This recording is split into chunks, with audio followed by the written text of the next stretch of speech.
Hey everyone, welcome back to another episode of One Bypass, One Stroke, One Survivor with my dad, Bill Daly here. And today we're going to talk about four of the more prevalent disabilities that someone experiences following their stroke. And in my dad's case, some of the symptoms of these four disabilities remain a part of his life, and he's just worked them into his lifestyle. So my father's going to share the name of the disability, a definition of it, some of his personal experiences sort of navigating the disability, and then, of course, some of the more common treatments of it. So let's not waste a second, Dad. Let's dive right in. Hi, everyone. Thanks for tuning in this evening.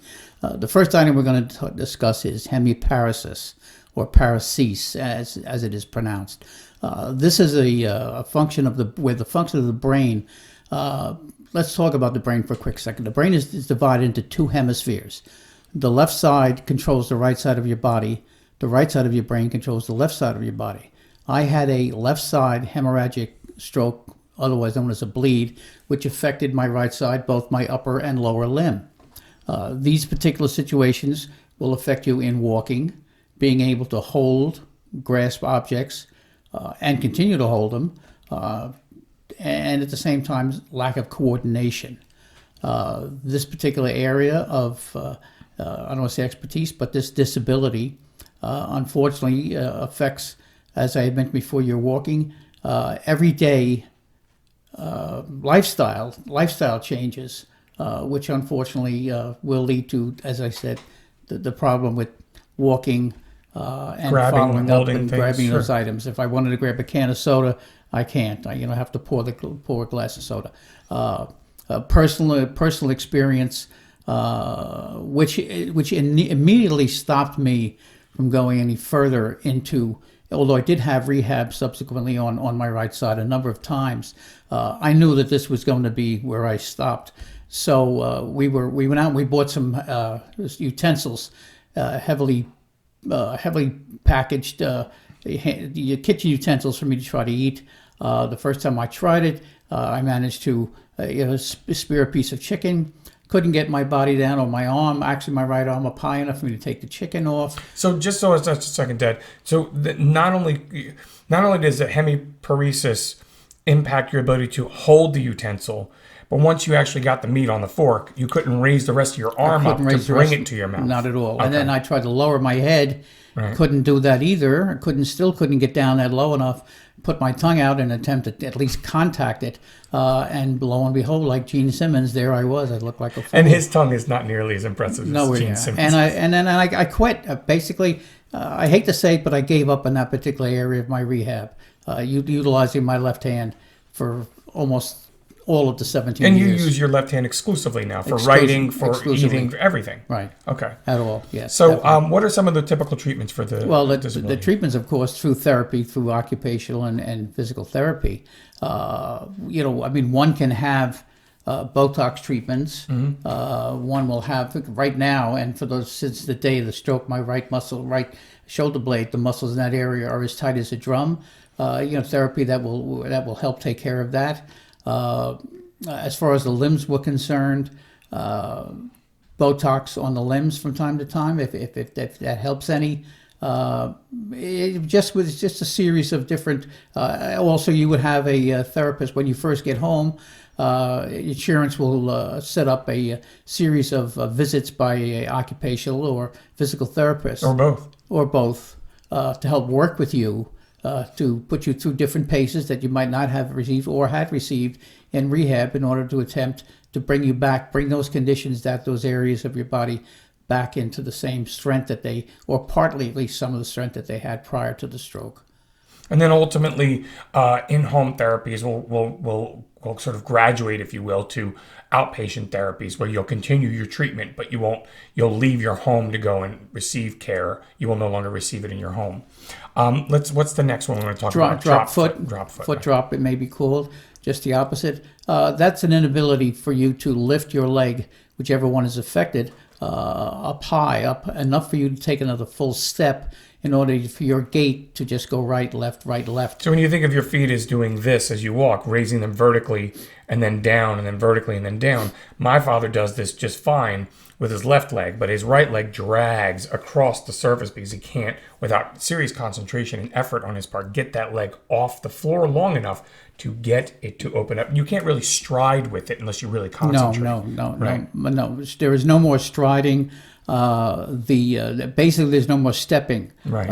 My foot has been somewhat deformed to a degree with the upper part of my foot, the toe area actually coming underneath the other part. I mean, it's not as grotesque as it sounds, but the ability for me to walk and to carry on and as needed a lifestyle as I can is with a brace. It's called an orthotic that goes from my middle of my calf down to my foot. It enables me to move my foot over. I can do this with my hand, just move my foot straight, and then the brace will encompass my foot, keep the ankle straight, and enable me to put on a shoe and to walk. The treatment that I had at the hospital was basically that of the same.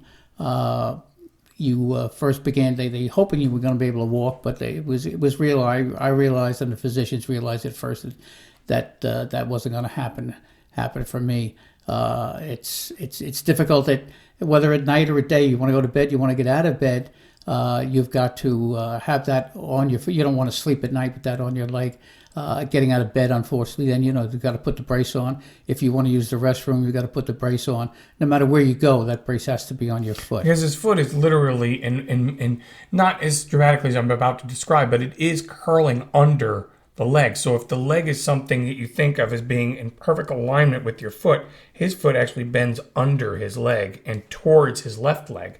With the brace in, it pushes it back in that spot and makes the entire area rigid from the calf down to the ankle down to the foot, right, enabling him to take these steps. But drop foot, still that foot drags unless you really concentrate on elevating it off the ground. And for those people that elevate them off the ground, I've often seen where they'll try to swing their leg way out to the far right or to the far left, depending on which leg it is, in order for them to get a proper gait to be able to step and then move the next step in. So cover just a little bit that, if you don't mind. My dad takes Botox for the right foot. Describe how the benefits of Botox in this particular disability. Well, Botox for my arm, number one, never worked. It wasn't the right movement, and I just never got any relief. On my leg, I should say, on the right leg, the brace, I've now into my third brace. Well, I've had my third brace for the last about 5 years, although I'm due for another one, only because of the way the foot looks. The Botox has worked wonders for me. In relieving pain. Relieving pain. Oh, some of the pain right, in my it's not ankle. going to restore necessarily sort of that nimble movement of the ankle and foot, but the pain is extraordinary sometimes. Yes. Yeah, the pain had been extraordinary. And I've been lucky with the Botox that it's affected me immediately after just a couple of days, where some people say, it could take 7 to 10 days. And how long does Botox injections, like the relief, last? For me, I've been lucky again, where they tell you sometimes 3 months to 6 months it lasts. It's lasted for me for 1.5 years to 2 years after rehabbing the injections. So I really can't complain. That's one of the better treatments that I've had from my drop foot. Definitely the better treatment. The next one I have trouble pronouncing, and I don't have our fourth one, which is aphasia. How do I say spasticity? It's such I should find someone else to do this. It's called spasticity. It's unfortunately a situation where muscles. Isn't he charming? Where muscles in the leg, in the calf area. Well, most people know it as Charlie horse. Okay, you may be sitting down watching TV, you're having dinner, you're reading a book, and all of a sudden tremendous pain occurs in your leg where you've got to jump up and massage that particular area. That's where the muscles just involuntarily on their own will begin to contract, and it affects all of the tissue and the tendons in that particular area. It's extremely painful. Needless to say, I don't have to tell anybody that. There are there's a half a dozen at least symptoms that you could find from oral medicines to Botox again. Oh, you mean solutions? You said symptoms. Solutions. I'm sorry. Okay. Yeah. So there's about a half dozen different treatments for at least a half dozen. spasticity. It's kept me up at nights for quite some time. There's really no silver bullet after I had the stroke. I just had to deal with it.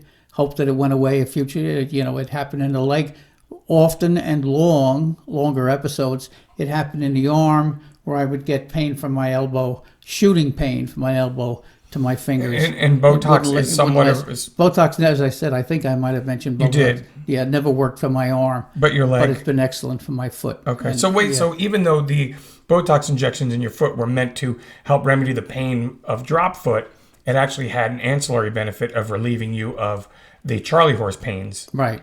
Okay. I didn't know that. Whatever ancillary means. And the last... You're a real character tonight, aren't you? So the last one, yes, let's get it over with because I'm going to choke you. The last condition is maybe the worst and the most negative effect on one's health and mind is aphasia, which is the inability, because of the injury, the brain injury on one side, to everyone years ago used to think of stroke. The first thing you thought of when it was a stroke was that your mouth drooped to one side. Yeah, yours did quite a bit. Yeah, that was, I'm sorry, that was the initial, oh my God, they're having a stroke, despite anything else. Now there's a series, what do they call anagram, or there's the word is be fast. Oh, acronym. Acronym, okay. I'm useful for something. Yeah, I apologize for the ancillary. An acronym. And I won't go through it now, but it's the different steps that one would take in order to, just try to feel that, or be certain that this person that you're with or yourself is having a stroke. And I can say, again, I visited my dad a lot when he went to rehab.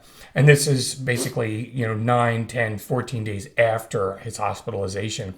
And the longer and the shortest, in the first few weeks after your stroke, his aphasia was, it was almost progressively worse before there was any hint that you would ever learn how to speak again. Right. He sounded like someone who had just a bunch of marbles in his mouth. I didn't understand a word he was saying. So him forming sentences was probably frustrating for you to even attempt, and certainly it was for me to try to decipher. So I can testify, the guy you're listening to right now, with all his wise ass cracks at me tonight, he's able to speak articulately and form sentences and enunciate his words beautifully. And I can tell you, 17 years ago, this guy couldn't say, "Hey, buddy." He said those two words to me one day when I visited him, "Hey, buddy."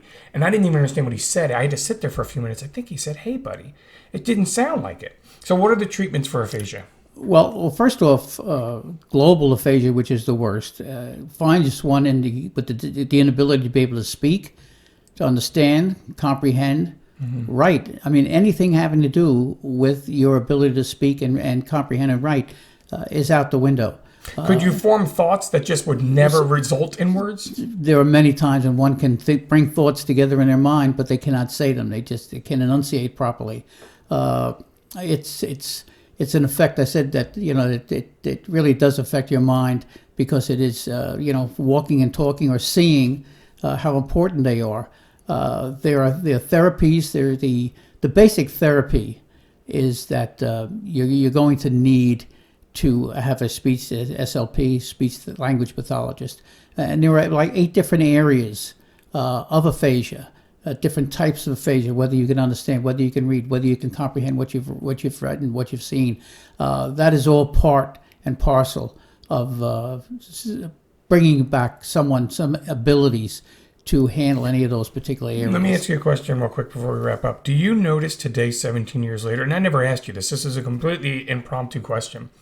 Do you notice today, 17 years after your stroke, any lingering effects of aphasia in your daily conversational routines? Well, what I consider still part of aphasia, but I haven't had it clinically diagnosed, is that you may have seen as I'm speaking, I will be in the middle of a sentence when I'm talking to people that I don't know, and I forget what it was I wanted to say. Lucky them. Or I forget one word that I want to say.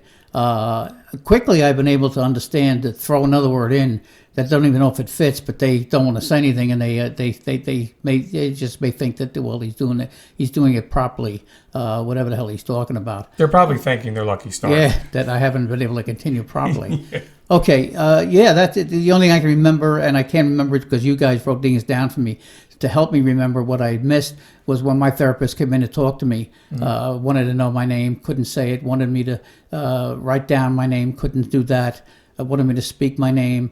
All of those were improbable for me to try to do.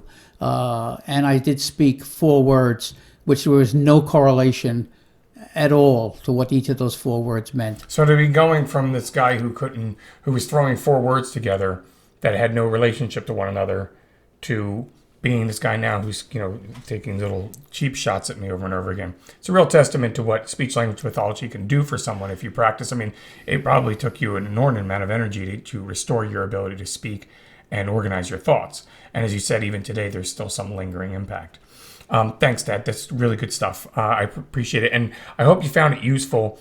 Again, these are 4 of the more prevalent disabilities you're going to encounter in the days following your stroke. And again, as someone who watched my dad recover from a stroke 17 years ago, there are still some lingering effects you can see from his right hand.